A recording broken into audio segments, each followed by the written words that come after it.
Όσιος Πέτρος ο Δαμασκηνός. Βιβλίο δεύτερο. 24 συνοπτικοί λόγοι, γεμάτοι πνευματική γνώση. Λόγος πέμπτος.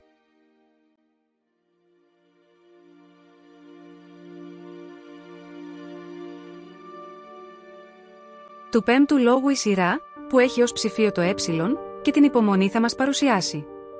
Πρώτη είναι η υπομονή, αυτή είναι η πιο μεγάλη ανάμεσα στις αρετές, μα και σε κάθε γνώση. Και τώρα ευλόγησε λοιπόν την ανάγνωση Πάτερ. Είπε ο Κύριος. Όποιος υπομείνει ως το τέλος, αυτός θα σωθεί. Η υπομονή είναι η συγκρότηση όλων των αρετών. Γιατί καμία αρετή δεν στέκεται χωρίς την υπομονή. Καθένας που θα στραφεί πίσω δεν είναι κατάλληλος για τη βασιλεία των ουρανών. Αλλά και αν νομίζει κανείς ότι έχει όλες τις αρετές, πάλι δεν είναι κατάλληλος, αν δεν υπομείνει μέχρι το τέλος, ώστε αφού σωθεί από τις παγίδες του εχθρού, να φτάσει στη βασιλεία των ουρανών. Επειδή και εκείνοι ακόμη που έλαβαν τον αραβώνα της βασιλείας, έχουν ανάγκη από υπομονή, για να λάβουν το τέλειο βραβείο στον μέλλοντα αιώνα. Γιατί σε κάθε επιστήμη και γνώση υπάρχει ανάγκη υπομονής. Και είναι φυσικό. Ούτε τα αισθητά πράγματα γίνονται χωρίς υπομονή, αλλά και αν γίνει κανένα, έχει ανάγκη από υπομονή, για να παραμείνει στη θέση του. Και γενικά, κάθε πράγμα πριν να γίνει, γίνεται με την υπομονή, και αφού γίνει, με αυτήν διατηρείται, και χωρίς αυτήν ούτε στέκεται, ούτε τελειώνεται. Γιατί αν αυτό είναι καλό, η υπομονή το έχει δώσει και το φυλάει. Αν πάλι είναι κακό, αυτή δίνει ανάπαυση και μεγαλοψυχία και δεν αφήνει τον πειραζόμενο να στενοχωρηθεί από τη μικροψυχία, που είναι αραβώνας της κολάσεως. Η υπομονή θανατώνει την απόγνωση που θανατώνει την ψυχή. Αυτή παρηγορεί την ψυχή και δεν την αφήνει να αθυμήσει από το πλήθος των πολέμων και των θλίψεων.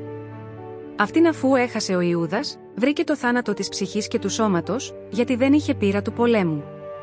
Αυτήν είχε ο Πέτρος, ως εμπειροπόλεμος, και μόλο που έπεσε, νίκησε τον διάβολο που τον είχε καταβάλει. Αυτή βρήκε ο μοναχός εκείνος που έπεσε κάποτε σε πορνεία, και νίκησε τον νικητή του διάβολο με το να μην υποχωρήσει στο λογισμό της απελπισίας που τον έσπροχνε να εγκαταλείψει το κελί του και την έρημο, αλλά έλεγε με υπομονή στους λογισμούς του: «Δεν αμάρτησα». Και πάλι σας λέω: «Δεν αμάρτησα». Τι ένθεη φρόνηση και υπομονή έδειξε ο γενναίος άνθρωπος. Αυτή η μακάρια υπομονή έφερε σε τελείωση τον Ιώβ και τα πρώτα του αγαθά έργα. Γιατί λίγο μόνο να την έχανε ο δίκαιος, θα έχανε τα πάντα. Αλλά ο Θεός που γνώριζε την υπομονή του Ιώβ, παραχώρησε τις συμφορές για την τελείωσή του, και για ωφέλεια πολλών. Εκείνος λοιπόν που γνωρίζει τι τον ωφελεί, πριν από όλα αγωνίζεται να έχει την υπομονή, όπως λέει ο Μέγας Βασίλειος. Γιατί λέει: «Μην πολεμήσεις όλα τα πάθη μαζί, γιατί μπορεί να αποτύχεις και να γυρίσεις πίσω και να μην βρεθείς κατάλληλος για τη βασιλεία των ουρανών. Πολέμησε τα ένα-ένα, αρχίζοντας με την υπομονή στους πειρασμούς». Πολύ σωστά. Αν δεν έχει κανείς την υπομονή, δεν θα μπορέσει ποτέ να σταθεί σε αισθητό πόλεμο, αλλά μονάχα γίνεται αίτιος φυγής και απώλειας στον εαυτό του και στους άλλους με την οπισθοχώρησή του, σύμφωνα με το λόγο που είπε ο Θεός στο Μωυσή. Ο δειλός να μην βγαίνει στον πόλεμο κτλ. Και στον αισθητό πόλεμο, μπορεί ίσως κανείς να μένει μέσα στο σπίτι του και να μην βγει στη μάχη. Από αυτό βέβαια χάνει τις δωρεές και τα στεφάνια, και μένει ίσως σε φτώχεια και ατιμία. Στο νοητό όμως πόλεμο είναι αδύνατο να βρει κανείς τόπο χωρίς πόλεμο, ακόμη και αν γυρίσει όλη την κτήση, αλλά όπου και αν πάει, πόλεμο βρίσκει. Στην έρημο, θηρία και δαίμονες και λοιπές ταλαιπωρίες και φόβητρα. Ανάμεσα στους ανθρώπους, δαίμονες και ανθρώπους που προκαλούν πειρασμούς. Δεν υπάρχει ποτέ τόπος χωρίς πειρασμούς. Γι' αυτό χωρίς υπομονή δεν μπορεί να βρει κανείς ανάπαυση. Η υπομονή προέρχεται από το φόβο και την πίστη, και αρχίζει από τη φρόνηση.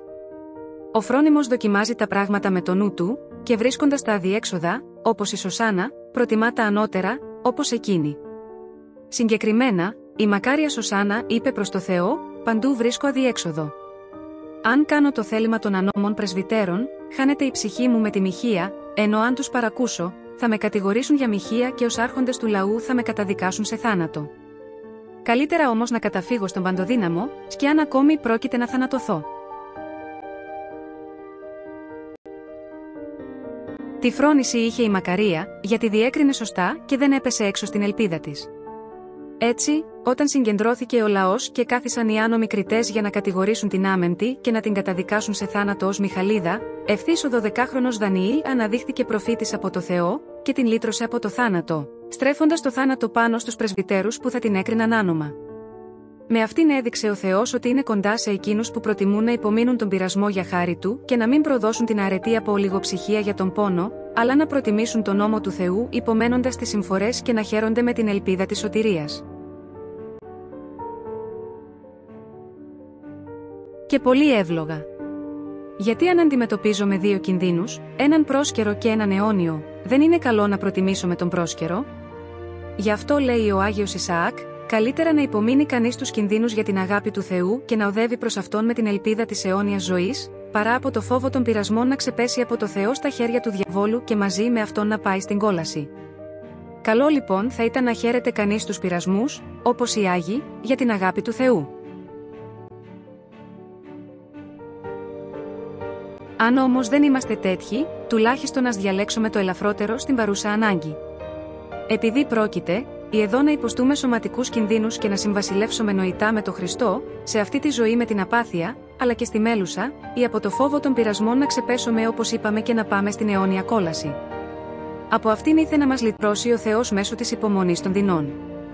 Η υπομονή είναι σαν ασάλευτη πέτρα απέναντι στους ανέμους και στα κύματα του βίου.